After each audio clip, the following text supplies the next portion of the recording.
And we'll try YouTube again, but things went a little wonky about the time the storms ran through here. So we'll see how well this goes out.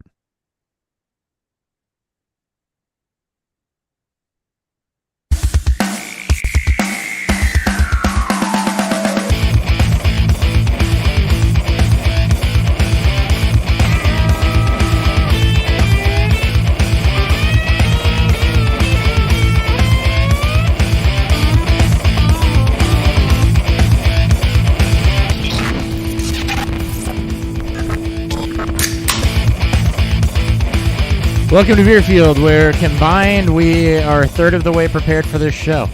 I am your host at Beerfield Hop, Chris Hopper, with two P's. By the way, Enterprise guy today. I had to smile. We were picking up the rental car for Lindsay's vacation, and he read off my email address, and he's like, "I've got Hop 134 with that's Hop with two P's."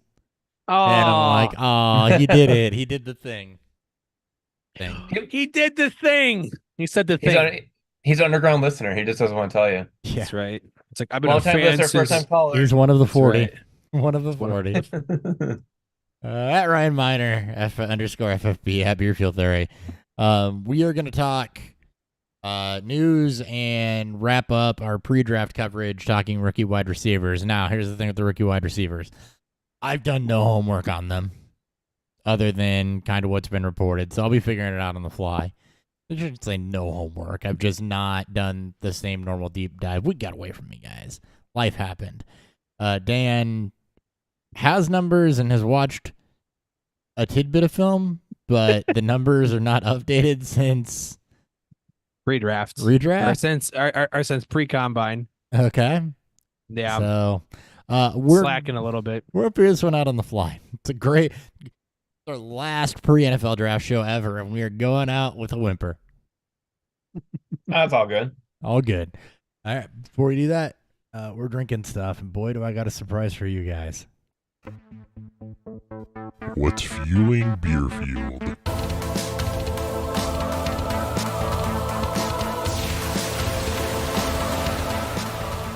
All right. Least surprising to most surprising. Ryan, go ahead.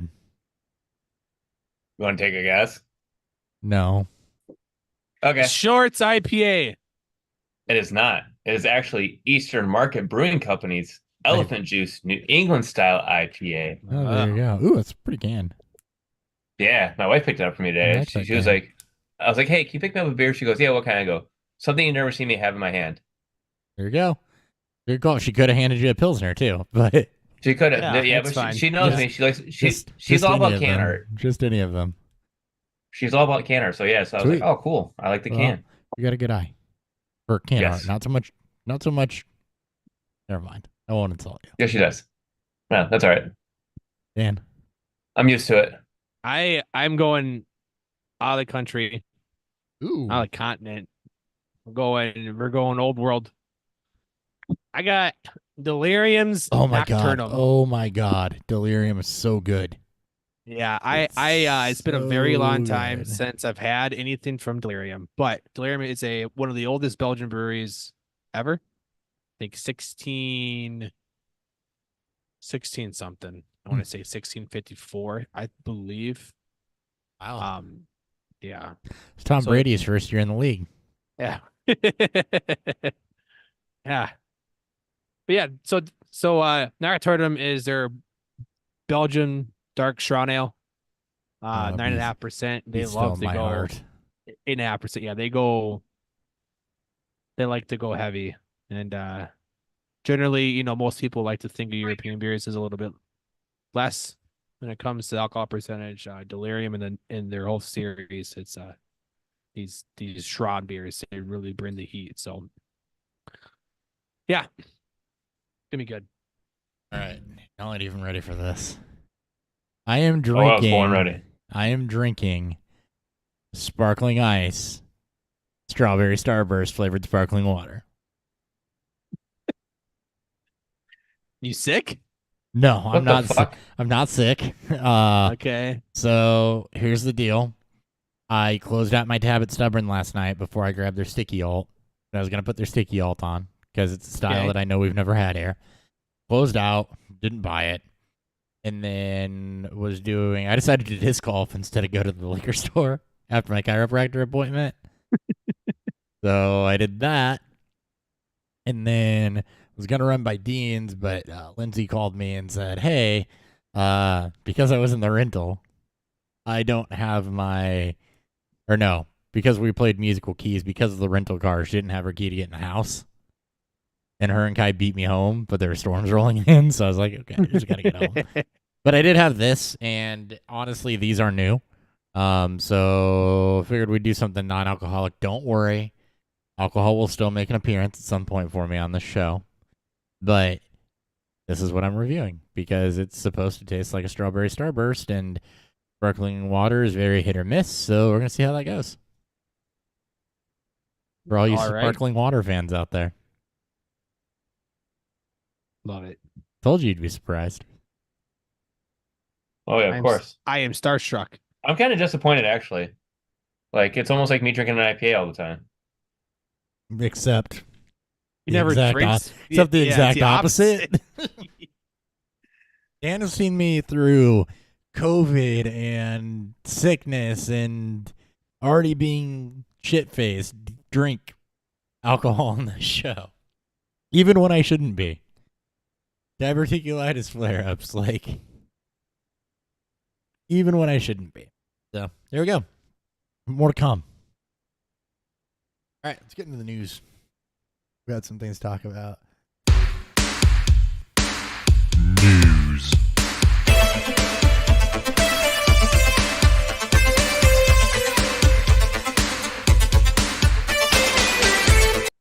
Well, first piece of news. I think this is news. Is the Bill Belichick, Arthur Blank, Robert Kraft stuff real? Have you guys seen that? What? Because they don't drink coffee? No. What? I have no clue. I don't know. That's So, what I saw, and I should have researched this. I saw things posted that said, Robert Kraft basically talked to Arthur Blank after the Belichick interview and said that he was stubborn, hard to work with, and not worth his trust, and that directly led to him not getting the Falcons job. God damn. I'm gonna see if this is real or not. I think it is. I mean, it was on Yeah, there Run is. Through Sleeper and all that. Yahoo Sports. Robert Kraft reportedly warned Falcons owner Arthur Blank not to trust Bill Belichick during head coach interviews. Wow. He basically said, and quote, in a conversation with Blank, Kraft delivered a stark assessment of Belichick's character, according to a source who spoke to the two people. Close Kraft friend and a longtime Belichick confidant. The source quoted the Belichick sources saying Robert called Arthur to warn him not to trust Bill. It was backed up by a close Kraft friend. He apparently spoke with some candor, and that was a big part of why the Falcons passed on hiring him. Apparently, the exact quote was Kraft found Bill to be extremely difficult and obstinate, not abstinent, obstinate, and kind of stubborn, and in the end, not worthy of his trust, and also very, very, very arrogant. Which makes sense because there was no adaptation, and it seemed like he was stuck in his ways, so that was the fear of him going elsewhere, too. Wow. So, he apparently tanked that. Hmm. That was my laugh for the week. All right. Now it Interesting. makes sense why Bill Belichick was wearing Washington Huskies clothes. He's like, if I can't make it back to the NFL, I'll go back to college. You just fucking Just retire. Just retire. Why you don't need to tarnish any. No, just right off into the sunset, man. Yep. Yeah, but like when people look into retiring, it's like they know they're getting old and that they have a hard time walking Accepting away that. from it. Yeah, I mean, that's why I can see where he's coming from. it's a very real thing. Yeah. You know what? When people retire and they have a hard time adjusting to, the post-work life, like, depression increases, especially in men. No one's telling like him depression. not work, just don't coach. Yeah. Just I guess it's hard to do TV when you have the personality of a wet paper towel, but there's a job out there for him that isn't coaching. you can go become a car salesman. Isn't that like the true post NFL job? He just got wide receivers. He can learn something maybe there. Yeah, I guess. Chargers GM Joe Horitz believes newly signed running back J.K. Dobbins should be ready for training camp. The Chargers signed J.K. Dobbins. That's the news that's buried there. So Dobbins obviously high upside before. That was his second Achilles tear, right? So yeah, I couldn't remember. Or was it an ACL? The first Did he tear time? it this year? I thought it was an Achilles in It was 2 years. 2021, Yeah. and then I thought it was an ACL this one. Should is doing a lot of work here. Dobbins' 2023 injuries, only one of multiple traumatic lower body issues suffered during his 4-year NFL career. Dobbins signing should not affect the Chargers odds selecting, blah, blah, blah. Here, I'm going to stop thinking. I'm just going to go to player profiler and injury history. There you go. As I'm on there right now, inputting numbers because So he I'm tore his good at Achilles. this. So it was ACL in 2021, 2022. He was ACL. That's right. It was Achilles okay. in 2023. Yeah. Okay. They missed 7 games with the 2021 ACL tear. 2 games from ACL rehab. Tore another ACL week 6 of 2022. Came back beginning of last year. Tore an Achilles. Obviously, electric when he plays. But he hasn't done a lot of that. So there you go. There we go.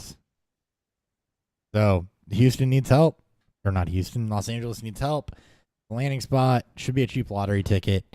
If he truly is ready to go and can be any semblance of anything in an offense that's going to be boring and run and throw to running backs, but also still a prime landing spot out of the draft for anybody mediocre. Be like, we're looking for someone to elevate out of the running backs. This is the spot for it. I mean, I laughed when I was like reading Twitter after that whole Dobbins possibly signing. And it was like, oh, there goes Blake Corum. No, he ain't going there. And I'm like, I mean, come on. Yeah. Dobbins There's is still not gonna- yeah, there's still a possibility he can go. like Mm-hmm. Dobbins has already shown that his body can't hit, like it can't live up to even half, Can't live up to even a game. half a season.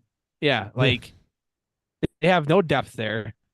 I'm not saying it's going to be Corum. I still think they're going running back day 2. I don't think this hiring of Dobbins has anything to do with them not or will not look at a running back day 2. If they may not, but the team that is desperate to hoard picks and to or not hoard picks but acquire picks, like running back day 2 feels pretty spot on for them, especially with what Harbaugh wants from a lead back. Like he rode Frank Gore for his time with the Niners.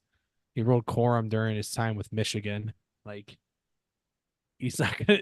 There's no riding Dobbins in here. If you try to ride Dobbins, it's gonna break down by the third quarter of week 2, and gonna be really fucking sad. He's just gonna ride Dobbins and Gus Edwards just like how they were written. That's right. They got Gus to bust. I was Yeah. trying to figure who the fuck they signed. The Ravens backfield. Yeah, right. Yeah. and I'm the waiting Ravens. for the OC. Ravens. Yeah, right. Yeah, right. Yeah.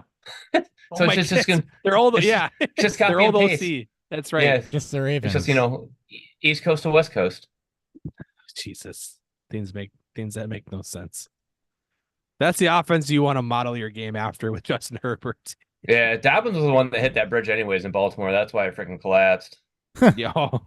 Aw. Aw. Oh, Oh. You hear it's gonna be 10 years to rebuild that thing, 10? God, Jesus. but that's how it was built. It was built to fall like that. It wasn't built to like stand impacts. It was built to collapse. Indeed. Let's see. Quintez Cephas reinstated NFL. That's right. He was one of the other receivers Yes. involved with that. That's right. Weird how we all forgot about that.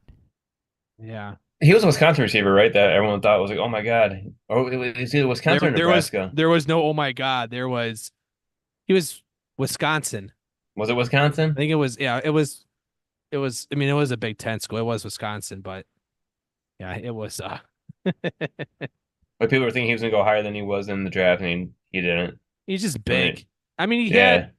he had like a very small whimper during his starting days with Detroit, but then they got, better players. Funny how, bad players get replaced by good players when they, join a team. So Yeah, it's just not shocking. fair. Shocking, I know. It's just not fair, guys. I was here first. Yeah, I would call dibs. Yeah, I called dibs. I called dibs. He called dibs. Darren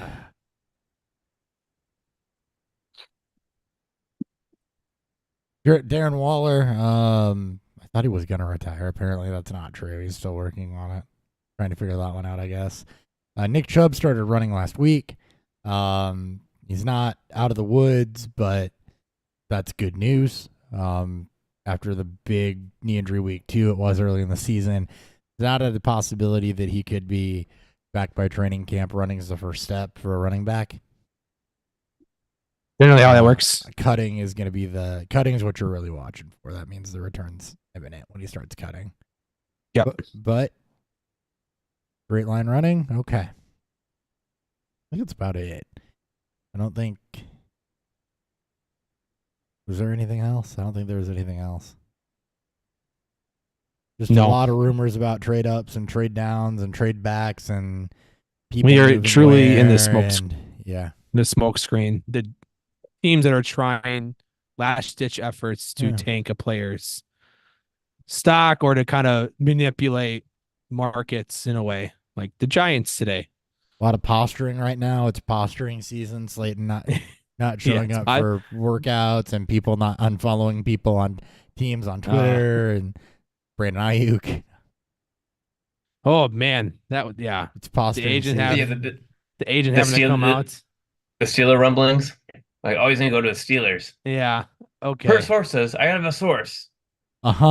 Except he's not a free agent. That's what people all miss with this. So he's go here, come here, dude. He's still under contract. Yeah. And the Niners have no fucking reason to move him. They're literally still in their window. Even if they don't plan on re-signing him, they'll franchise tag him. Right. He's gonna be there for another 2 years. The last CBA took all the leverage away from the player in the situation. Yeah. Could it happen? Sure, it could happen. Year. Yeah. Every year. They won't sit out because it'll cost them an assload of money. Yeah. You could see a team, 2021? No, 21, 22 had what? 2 or 3 trades. It was a 22. Yeah, the AJ Brown and the Marquise Brown. So it could have happened, sure. But there's no business for the Niners to move Ayuk. They're one and truly only, traditional wide receiver that they can lean on. It wouldn't make sense. It'd be a poor decision. It'd be a terrible decision. It'd be, yes. But, alas. Moving on. Where was I? Shit. Well, we're done with news. I just closed out of Roto World. All right, cool. We're so good at this. Speaking of other news, you guys ever look at like the draft props, like on DraftKings or anything? Every now and again. I do. I've been tracking, the quarterbacks, just, relevancy for being a Vikings fan, but so and I wrote an action article you can find on faceoff.com. And every odds is like, minus this, minus that, 1, 2, 3, 4. And then you hit pick 5 and they're all plus odds. So I'm like, oh, this is where the first trade is projected to come in at. New England, is it based off of position that you're looking at or player? Yeah, like they have Malik Neighbors at the highest. I think he's, what was it, plus 275, I want to say it was. I think it's more so, like I trade is more likely that, like, I think the Chargers are going to trade out of that pick. I think it's more so because it could be the Vikings trying to leapfrog the Giants. I think the draft starts at pick 3. We're going to get a quarterback there, but I think that's where the true trade up. Like the Giants can move up to 3 to try to secure May or McCarthy, because Daniels' prop has gone up to minus 375, I think, for Washington now at pick 2. Like he's a quarterback off the board. Like Washington's not trading that pick. It would make no sense. So actually, Washington right now, as Jaden Daniels and Drake May at both minus 115. On what site you looking at? DraftKings. Interesting. I saw yesterday Yeah. at 375. Yeah, I agree with you because It's it was like shifting. that. It was that they were all like negative. Like it'd be the one negative and everything else was positive. Yeah, this is kind of that time when last year when that random Reddit post came out about the guy who claimed to know Will Levis. He's saying that he was gonna be the first pick overall, so the odds got all fucking wonky for like 10 hours. Then it kind of went back to normal a little bit. Yeah. It's I expect to see that. You're gonna get some pretty wonky movement here for the next week. I just hope someone trades up to pick one because pick one still has Caleb Williams at minus 20,000 odds. So it's like, okay. Well, you're it's not still gonna gonna win be anything. Caleb Williams at pick one. I put money on Caleb the- Williams being pick one. no, on the Bears not picking at pick one. But this was a while ago. I put money that they were going to trade out. I think I was getting like plus 5,000 or plus I bet 500. I Jane- think not I bet 5,000. Jane 500. Daniels at pick one Yeah, I don't, just to see, just for fun. Plus 2,500. I mean, why not? just to see how it feels. Yeah, just see how so I can just be let down. Not I'm used to it. Just so I can be let down, like Bears, like the Bears fans will be when that pick happens. If that Oh my God. pick No, happens, They're gonna be ecstatic when they get their like Caleb. Oh, this is our we're going Super Bowl. Like, yeah, I'll drink to that one. and then See it's you Shaden, guys. and then it's Shaden Daniels. Let's Yeah, go, oh man, boy! what a time to be alive. Washington couldn't run up to the board faster. They wouldn't be like, quick, just hand the phone up. We're not even going to take calls. just throw the phone. It's the fun. Just throw. Everyone disregard your cell phones for the next 10 minutes. I plan on leaving mine in my pocket the whole time, so I don't know what draft pick it is when it happens. I mean, when you got an asshole standing next to you that's reading off every draft pick as it happens, that doesn't really work. I tried that one. Oh, I might throw an empty beer can at him or something. I don't know. Tried that one. I think that was Mark. Can't remember who it was. Somebody who just kept announcing picks next to us. And I was like, oh, great. Why am I standing here? right. I'm sure it wasn't for Fat Vince Neil. It's for Fallout Boy. Fall Out Boy's good. Can certainly get behind that. All right. So next. Wide receivers. Cause I love me love me some me. some me. I can't stand myself.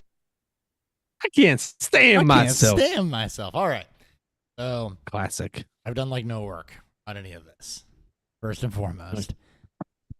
So Well, I You think you want can clip- still you- predict the top 3 receivers. Yeah, do you want Cliff Notes version? yeah. So let's Because talk the the draft top- starts at pick 4 for the wide receivers. It does, and that's been known for a while. It's Harrison, Neighbors, and Odunze.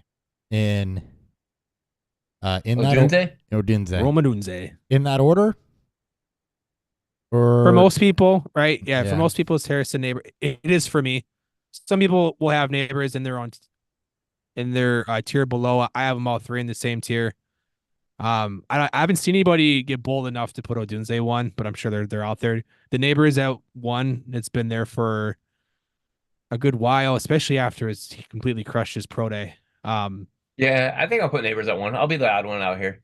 That's a fun I'll put bet. Neighbors at 1. I think that would be a fun bet, Ryan, is to put money on Neighbors being first receiver off the board. Like, you're not going to get great odds, obviously, because it's between him and Harrison, but well, and that's where we know that Harrison might have got himself in the foot a little bit, right? I mean, all 3 guys, just looking at stats right now, Rome, because I'm not going to keep trying to say Odunze.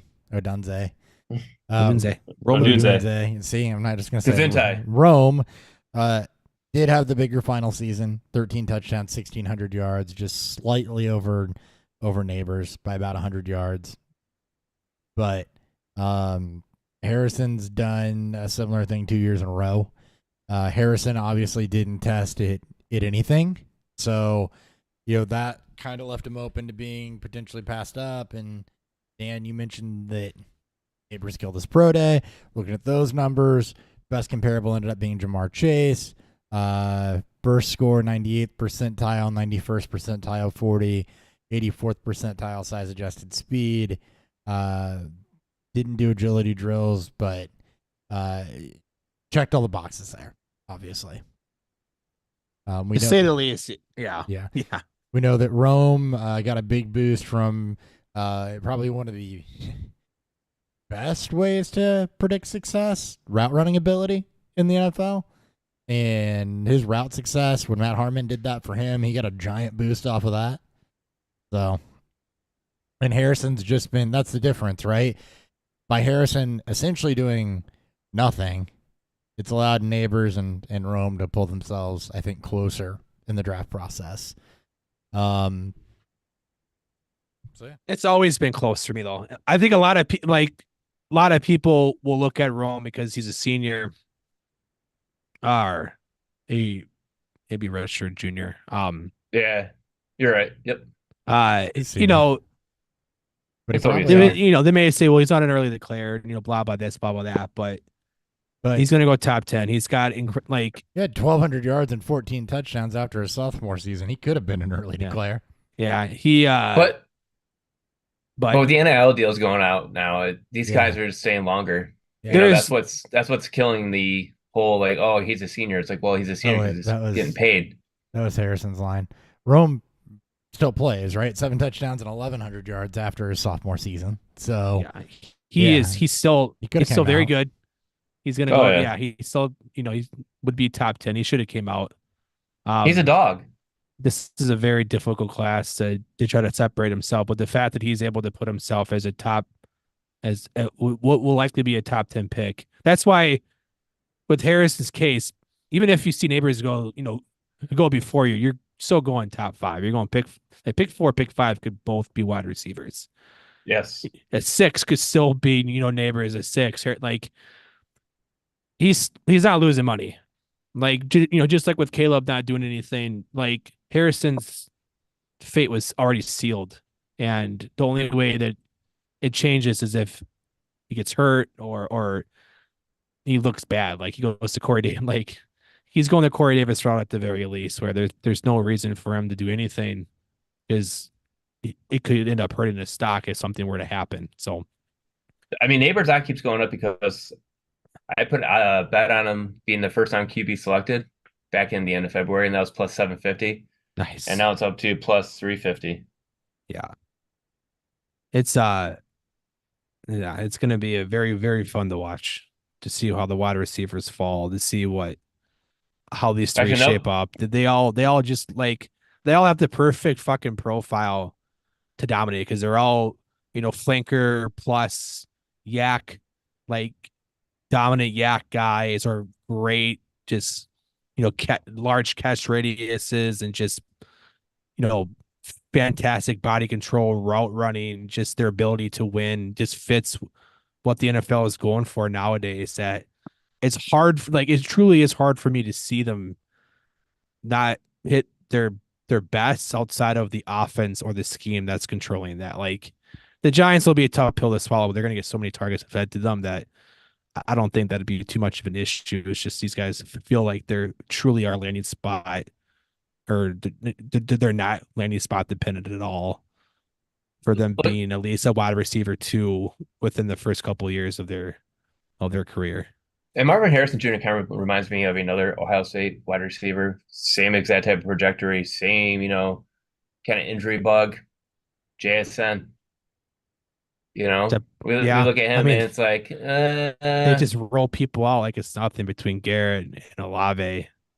Yeah, but everyone thinks that JSN. JSN was going to be like, I mean, they were looking at JSN. It's like, oh, yeah, he's going to be the next guy to step up. And, Harrison Jr. could also, too. But at the same time, Harrison was also injured and missed a lot of time. Yep. And I think that's the whole reason why he didn't do any testing, because it would have screwed his draft stock up. So, yeah. I mean, usually people don't test because there's someone in the ear telling them not to. Yep. generally a Don't run good because thing. You're going to lose. Yeah, there's no reason for him to. It's not like he's fighting, to be a top 10 pick like Roman Neighbors. Right. essentially are, where that there's more money to be made. Neighbors is fighting between pick 4, pick 5, or even pick 3. Like, he's gonna be a top 5 pick. All right, who's behind those three? I'm just gonna ask I don't that think we have question blanket. I don't think we have all night for this.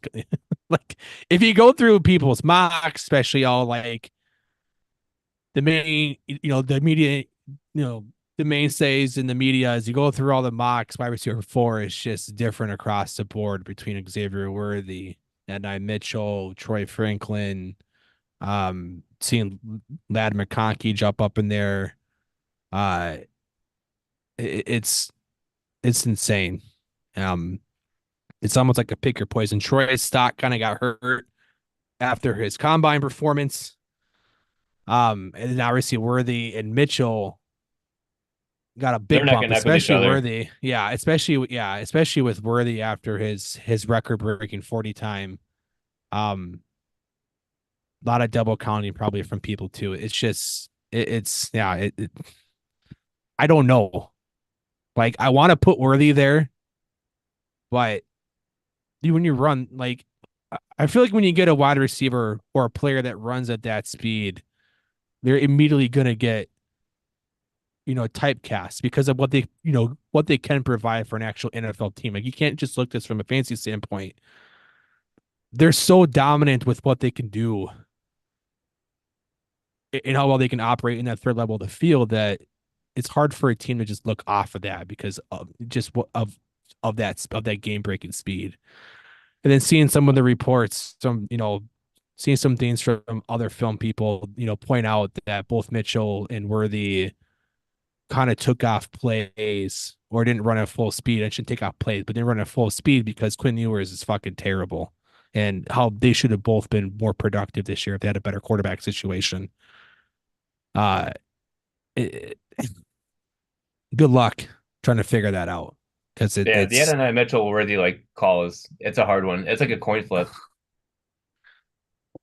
And then obviously Brian Thomas Jr. as your first bigger boundary outside receiver that I expect to be used in that way. And we've seen that type of receivers just they're not as productive as they used to be because of all of the rule changes in the NFL has affected, and how more of your flanker and possession guys can just eat up these guys because they don't have to get touched at the line as much. They're not getting pushed around or bullied at the top of the routes. And Thomas is still a very good receiver, obviously. Led the nation in receiving touchdowns. It's no scuff, and he's going to be a first round pick. He's also in that mix. I think he would be mine. I think the ceiling to Brian Thomas Jr. is definitely there. Given he's 6'4", 200 pounds, running a 4.33, and was able to, carve out his own way even during the neighbors blow up years. It's just as you're doing your research, just as you're doing your research, you're going to look to find that you're going to probably see, there's a very good chance you're going to see a record-breaking receivers drafted in the first round this year. There's a very realistic chance that we're going to see 8 receivers go. And speaking of that, you look at, you were talking about receivers, another draft prop I can't seem to get over. The over 5.5 or 6.5? No, over under of offensive positions selected in the first round. Oh, offense, okay. All right, cool. Who were you Because said Brian Thomas is your guy, and the Texas receivers weren't running full Yeah, speed. Sorry. Yeah. I was in the middle of trying to take care of something for an order I made earlier. That's how distracted I am right now. You're good. No, that's all good. I think that's what I heard. That's pretty much how a lot of people are when it comes to Yeah. this, and that's what you get from, I think, from the non, deep dive crowds. It's you'll see Thomas at 4, you'll see Worthy at 4, you'll see Mitch at 4. I've seen Ladd McConkey at 4, which I like Ladd a lot. You say Mitchell? But Ladd Mitchell, but Or you said Ladd McConkey. Mitchell? Ladd McConkey, sorry. Ladd McConkey out of Georgia. His production profile is bad. Awful. Yeah. I noticed that with him. It's just he killed at the Senior Bowl, got a lot of praise, and a lot of film guys across the board, they fucking love him. It's Georgia offense though. the Georgia offense. You know, and it just slows it down. It brings you down. Yeah, and the fact that he's going up against arguably the best tight end Big 40 prospect time, we've ever like, seen. Is he just the fast guy that because he ran a 4.39? Is he just the fast guy that busts? Is he Andy Isabella? But No, because he's 4 not. inches taller. He's not really. He's not a gadget player. He's more of a gadgety guy. He's more of of your over the middle. Kind of work all over the Holy field. shit, Mitchell. Looked at him on same thing though. Athletically, off the charts. Yeah, not a great production profile.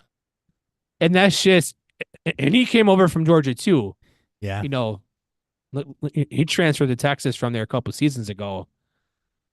And the QB situation probably didn't really change as much, which he probably thought it would have been, moving on from the old Georgia QB there. I can never remember his name.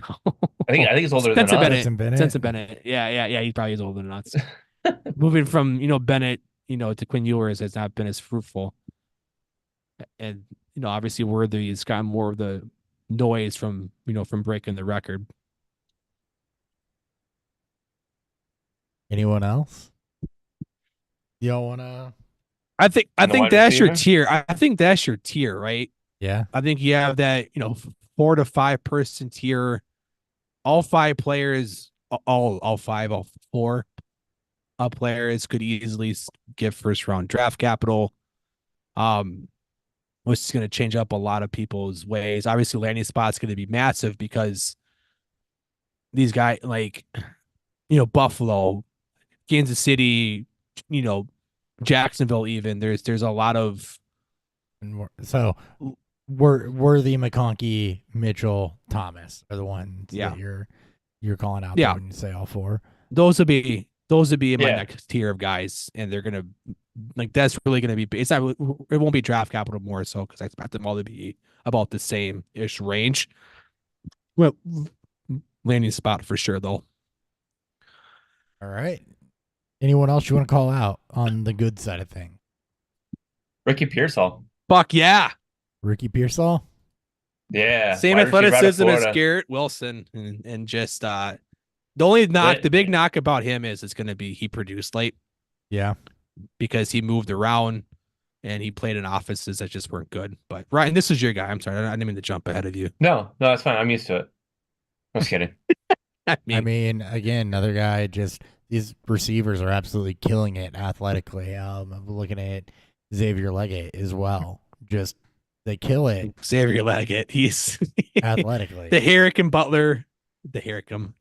Hakeem Butler potential, 5th year senior breakout. 5th year senior breakout, but except he But killed it he's a lot more- athletically, which Hakeem he's Butler more did polished, not. So, and Ricky Pearsall, same thing. Like you're 97th percentile agility score, 98% catch radius, 98% burst score, like 6'1", 189. Do you play out of the slot a lot? This is a profile I like for inside outside. Like hell yeah. he's white. He was so all over. He's white. So people are like, oh, he's gonna be a slot guy. No, like his size. He has a very similar profile, from a athleticism standpoint to a guy like Garrett Wilson. And if Parcel lands in a very favorable spot, especially if he gets day 2 capital, and I've seen him mainly between rounds 2 and 3, like big fan. And Yes, absolutely. I hope he can land in that spot. We can shout out Troy Franklin because I still think he's the one that could still be a first round pick. Hyper productive out of Oregon. Obviously, he it feasted in that offense with Bo Nix, and just the amount of time, just massive big playability, just all over the field, not just done in screens that which there are a lot of balls throwing. Obviously, Nix threw the most, but Franklin's very good. He it's just him not having a good combine compared to others. Yeah. The same way with like Kean Coleman. Big production. Though. Yeah, Kean Coleman. I love that call right there.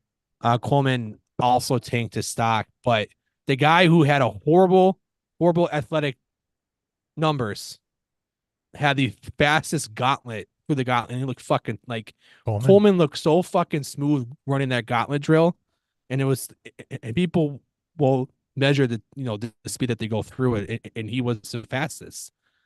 And he's another day 2 guy. Like we're gonna see a record number of receivers easily go first and second and third round. Like Yeah, day 1, day 2 should be the case. opportunity is going to be a big piece of that.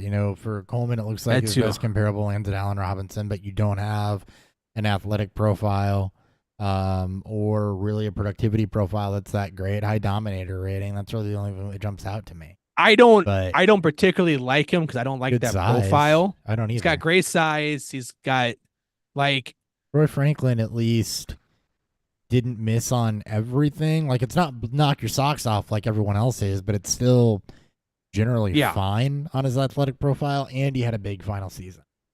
Yeah. Hit He, 21. And he just turned 20. yeah, Or he- won. no, Young. actually about to Turned turn 21. just turned Yeah. 21.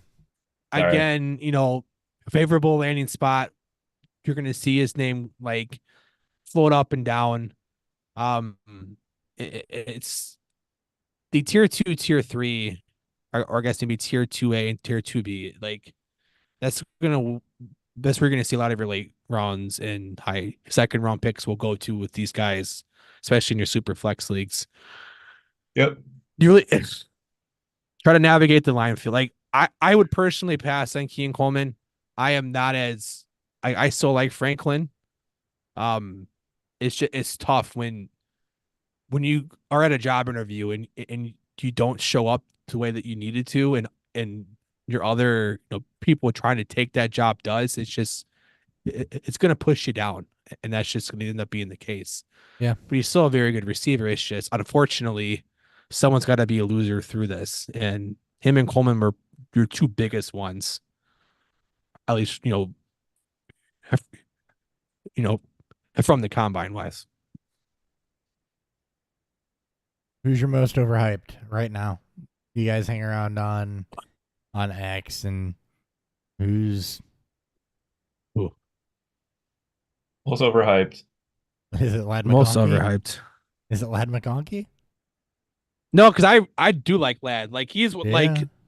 Lad's a tester of a film guy versus I'm gonna have to watch his film numbers then guy. and see if there's anything Yeah. I like there compared to his numbers. Because if I just looked at his And I don't numbers, see a lot hate of him. like numbers guys don't like him. Like I see a lot of numbers guys also like him because he's got good advanced numbers. It's just not on the roll ups. yeah. And to be honest, I don't see a lot of like I would have said Troy Franklin or Coleman, but because of what the combine did, it really suppressed their value. Probably going to be Adonai Mitchell for me. It's probably the most overhyped at this point. And the one I feel like is going to find his way out of, I won't say find his way out of the NFL. It's just someone I think is going to go higher than what I'm willing to pay for. Like I wouldn't put him above Worthy. I wouldn't put him above Thomas. And I would be very hard pressed to even put him above Lad at this point.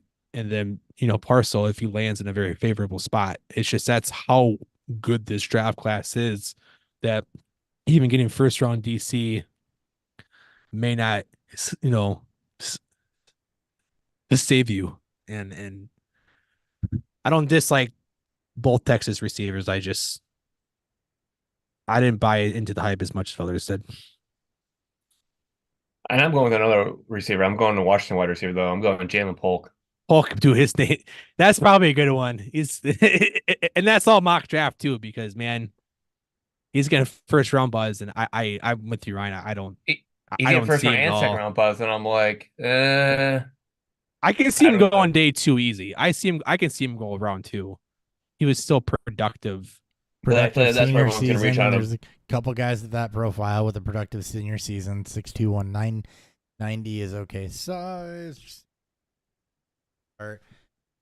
Again, without going to the tape, Romeo Dobbs comparison. So productivity with that athletic profile is kind of meh. I mean, that's what I'd expect day 2, day 3, and is just a depth guy, right? Yeah, and he's a good compliment. Like he's never going to be a wide receiver 1 guy. You're looking at, I think his peak is probably 2 on a injury riddled offense that is throwing the ball a bunch. Like I think that's where his peak lies in. Yeah. Nico Collins. but it's it's not Nico Collins, but No, but I do like one Washington wide receiver still that's going to even going later, and that's Jalen McMillan. Or produced McMillan. before. I think he produced before Polk did too. He I think did, and he was and then he injured. got hurt. He got hurt, and that's where the things changed for him. Yeah, so I still like him a lot. Based on, I mean, he has freaking elite performance. He's freaking fast. He can catch. He can play all over the field. Yeah, I think your biggest wild card though is going to be Jermaine Burton from Bama. Oh yeah, Massive off the field issues. Not a good person, from the sounds of it. What are the off-field issues? Domestic abuse. So, speaking of that, Zay Flowers is not going to be punished by the NFL. I didn't get to that one earlier. Oh, I'm gonna be honest with you. I kind of forgot about that. Unfortunately, forgot about it. Yeah. Insufficient evidence for them to pursue anything. Same with the criminal case. So, okay. just that's done essentially. Anyway, So in Burns, Jermaine Burton. So in Jermaine Burton's case, there's been articles being put out recently about how teams have him written off their board. Again, off the field issues, character concerns. Almost Never 23 really years old, no productivity, mediocre athletic numbers. Like, not saying that they're bad because they're not, but they're not where the top two tiers are, and they're more in that day 2, day 3 that aren't worth the baggage. It's good. His board's like where he could go. He would have declared last year had he not have what he had. He's an okay player. Like, I don't think he would have even lived up to the hype had it not been there. He's a high recruit. It's just, yeah, but he is the one I feel like if a team really wants to invest, good locker room, good people around him, doesn't have a flashy, like if he goes to New York or let's say like Miami, goes out west or east coast, like that fucker needs to go to like somewhere that has that's Pittsburgh. Obviously, it's one of the first teams that comes to mind. They were able to subdue Brown for a long enough time. They can probably handle Burton, but he's one of your bigger upside booms. If all the cards are right, he could be a top 3 wideout in this class.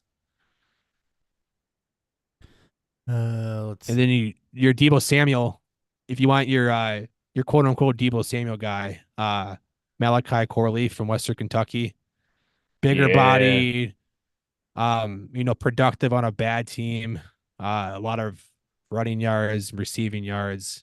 He's not Deebo. We really need to get off the idea of the next Deebo, but if there's ever a guy that's going to profile in that way, a lot of shorter area work, going to probably need some time to have a fully developed route tree in the NFL, because it was kind of like the Treylon Burks situation with Arkansas. So not as flashy and obviously not a Power 5 school. He was the entire Western Kentucky offense. And when you're that good of a player, playing against a lot of the guys he did, just getting the ball in his hands, letting him work is the best way to, put him there. So another guy that could be more than what he is, but he's your quote unquote Deebo of the draft. Looking into this. Would you agree, Ryan, with that too? Yeah, I was thinking him and between him and Malik Washington. Malik, yeah, from Virginia. Yeah. Yeah.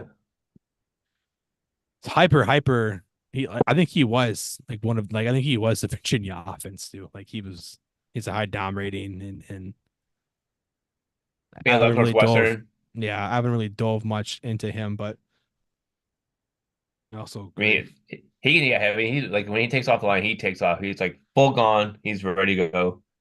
Top gear right off the bat. So yeah, that's what I like about watching when I watched him every play. He was just like he was in every play. I guess looking at the Jermaine Burton stuff, and I guess that I didn't know anything of this. I guess it was when Tennessee fans stormed the field after beating Bama. There was an incident with a female fan that he shoved in the head while the fans were storming the field, and he was trying to get off.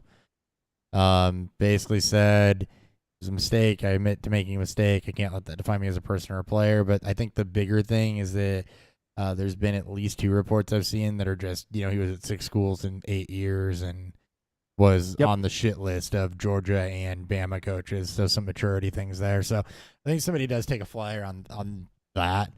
The thing with fans throwing the field, emotions get you the better of You you can't do, prevent it, but it there's probably needs a to stop. safety issue there for everybody involved.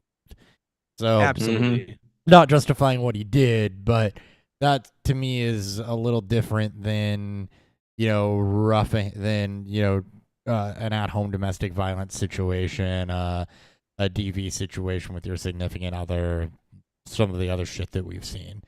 Like, it shouldn't have happened, yeah, but the circumstances around that, okay, he might fall a little bit, but I do think that, the productivity, things like that, someone will take him in day 3.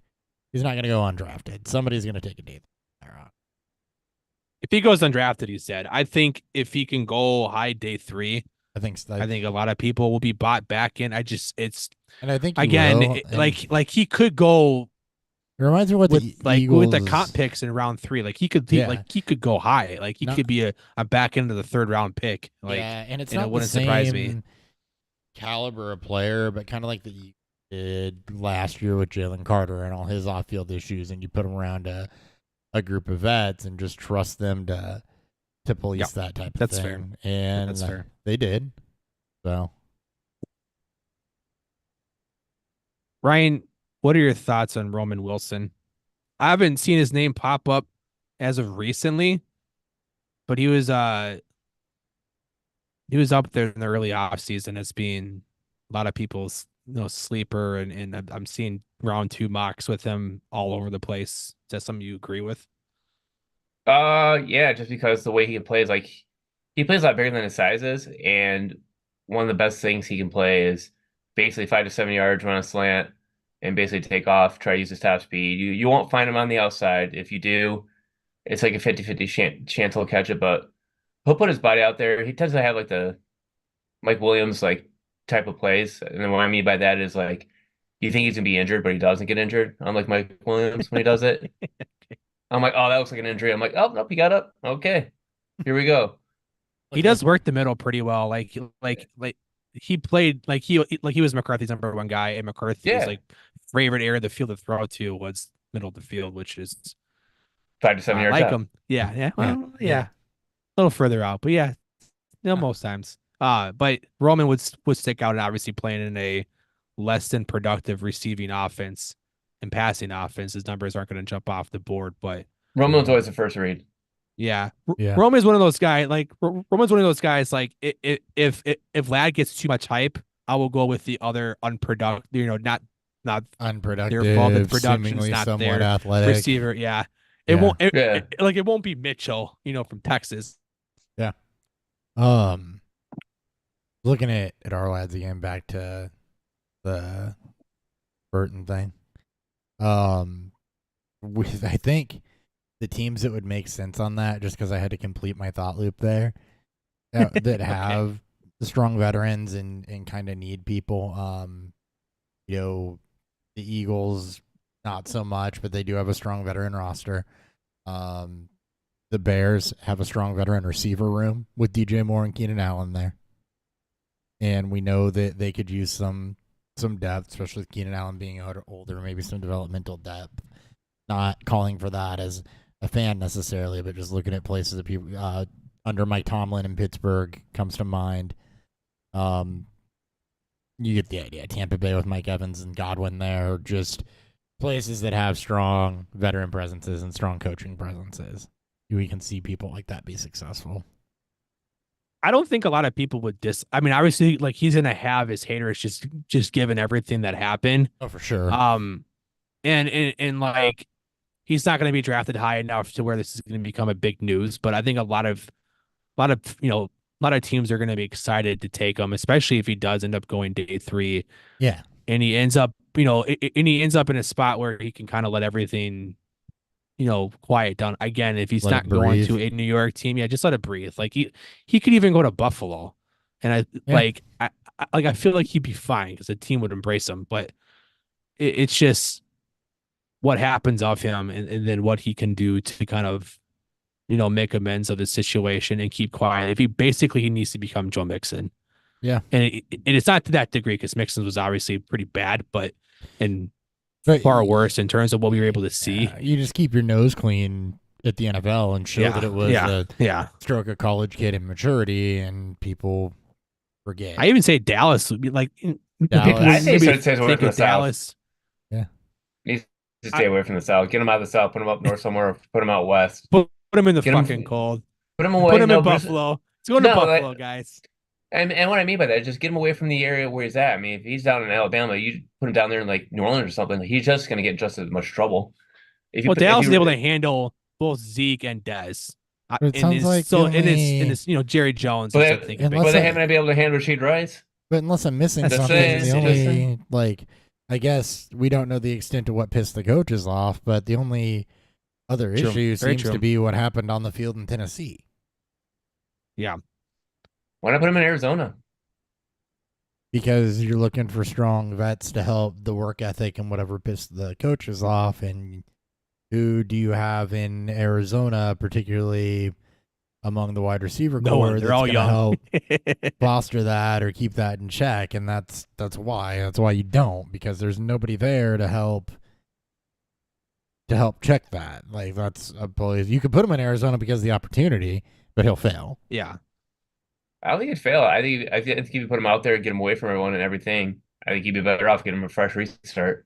If it's I don't a, think- I- but if it's a I- work I ethic mean, thing, that's not about what's around you. That's about you. You But I mean, don't like, I change understand the by veteran getting- presence- Yeah, The veteran presence doesn't always fix everything, though. Like, so, like, I just say, like, a fresh start where there's no real competition yet. You don't have anyone yet.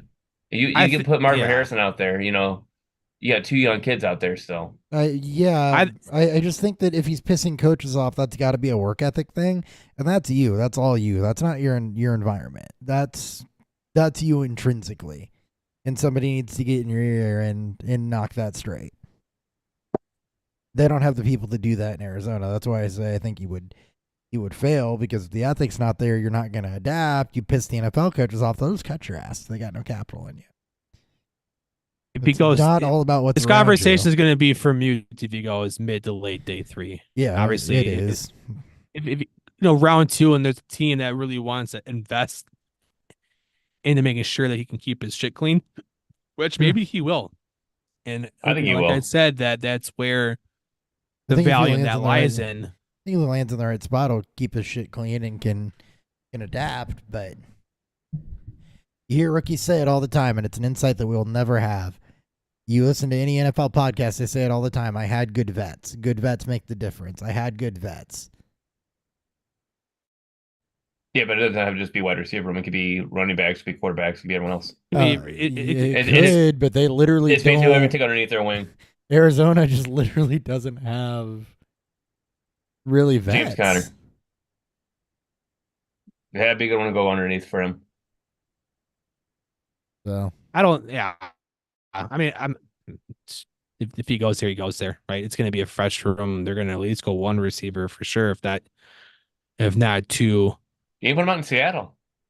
now that would make more sense Could be. with DK and Lockett, and I don't know why Yeah. Seattle would do it, but I don't either. Like, it would. Yeah, I mean, outside of them More wanting to depth. let go, yeah, like I mean, I you hope he can't can always get look a at it like for now, but you always look for like the future. It's like, how much longer is Locker really going to be there for? wait, if you can strong coaching staff, I think is what needs them the most. I think it's. It's only I mean, gotta- obviously, only got to Yeah. be there What long about San enough Francisco? to only got to be there long enough to instill what they need to instill, right? yeah. Yeah. You don't have you hope that you teach them, and then they don't need oversight forever, just like a kid. So, any other wide receivers y'all would like to talk about before we wrap this thing with a beer review? I don't think so. I know the Javon Baker of UCF. Wow, UCF. It's getting a lot of buzz, UCF. and I've been burning out by UCF receivers. Again, don't scout the team, don't scout the helmet, scout the player. But a lot of buzz coming this way. I haven't dove much into him yet, so I can't really say much. But he's also making a lot of waves with being a lot of ex people's, one of their top sleepers that they're keeping their eye on. High yards per team pass attempt, good yards per route run. So was again a big part of the UCF offense, which is pretty common when you get these, UCF receivers coming out. Should probably be, my guess would be round 3, round 4, where he goes. Yeah, my last one would be Brendan Rice, the son of Jerry Rice. Yeah. The better of the USC receivers. Yes. Fucking Tez Washington. Oh my God. Taj Washington, man. If there's ever if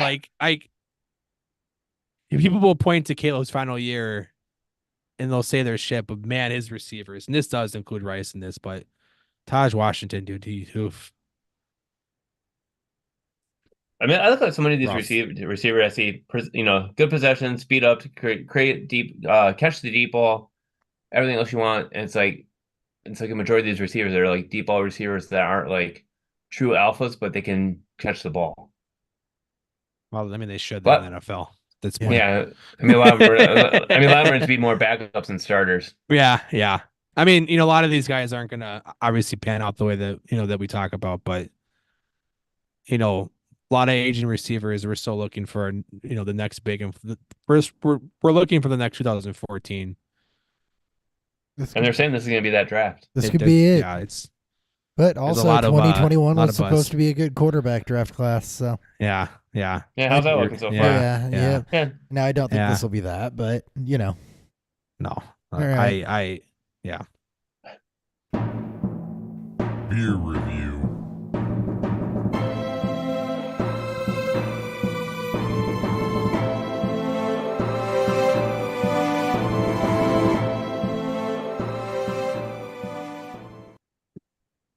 all right.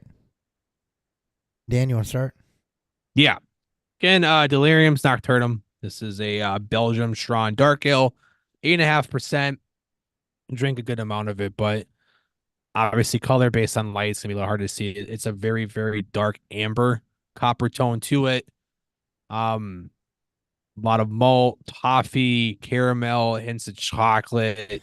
Oh, It's such a good. It's like, if you're a beer nerd, you probably should be drinking. You should be trying these styles if you haven't yet. If you're a big beer nerd, You're and people just- that really like to embrace what the old world has done for many, many years, many moons. And I don't see Delirium get talked enough when we start talking about these. It's always your other bigger names, but they're perfect. They don't drink like the 8.5%. So they're going to hit you in a certain way, obviously, but it's the style that they represent. It's why they've lasted this long and why they get so much praise that they do. It's just, if you like these style of beers, and you especially if you like strong ales, and you haven't dove hard into the Belgians, you need to. And I would start. Belgian strong ales are so flavorful. Yeah. That you Yeah. hardly even notice the alcohol percentage to them. It Yeah, comes off which is more. crazy. It's more of like an estery alcohol content, which is Yeah, like yeah, a yeah. fruity character than just an outright burn. They're so flavorful, so good. And a beer that you think you should only have one, but like you can You could have more, but you can shouldn't. drink easily, and so fucking good. So good. All right, Ryan. So I had Eastern Market's Elephant Juice, which is a New England style IPA. Hazy, bright, and fluffy. Definitely very citrusy, as I always like them. And goes down very smooth and easily, as the glass is already gone, luckily. But what's so great about it too, though, is it still has that. Most of the time, you usually don't have that much of an aftertaste for a long period of time. And this one, I still have like the citrusy aftertaste, even though it's been like quite a few minutes since the last time I took a sip of one. Wanted me to pour another one because it kind of gives that little bit of a dry feel to your mouth, but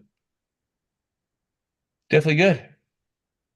What do they call that? A biscuity mouth feel, or you feel like you just had a biscuit. Yep. You want something to drink. All right. And I've got sparkling ice and strawberry starburst flavored carbonated water. First and foremost, I've gotten very good authority. This goes really well with vodka. I mean, it does makes or sense. does- It should. It does. It does. It goes great with vodka. The other half of this, it tastes like a strawberry starburst. It gives the impression of that. There's definitely some pear juice to it as well, which I know they use in this. It's a lot of it's juice based. That's how they get sweetness. They don't so much. They do use an artificial sweetener in here, but it's not a high amount. So fruit juices do a lot of heavy lifting in that. So it kind of does have some of that like home fruit type of note to it, like kind of like that bright note, but it gives the impression of a strawberry starburst, which doesn't actually taste like a strawberry, so that makes sense.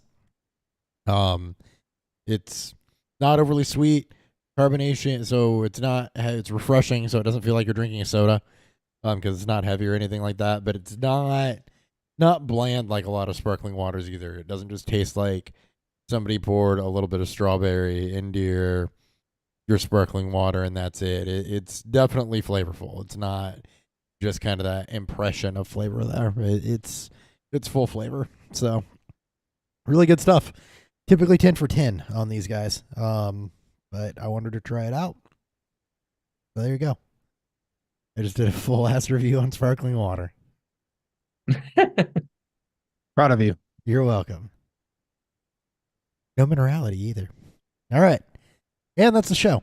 As a reminder, we will not be here next week. That is planned into the schedule because the NFL draft is that Thursday. So we'll be taking that off.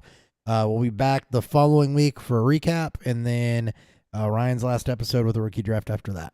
So I will be at the draft too. So if you see me, say hi. Don't be afraid. Don't be scared. see ya. Bye. Bye.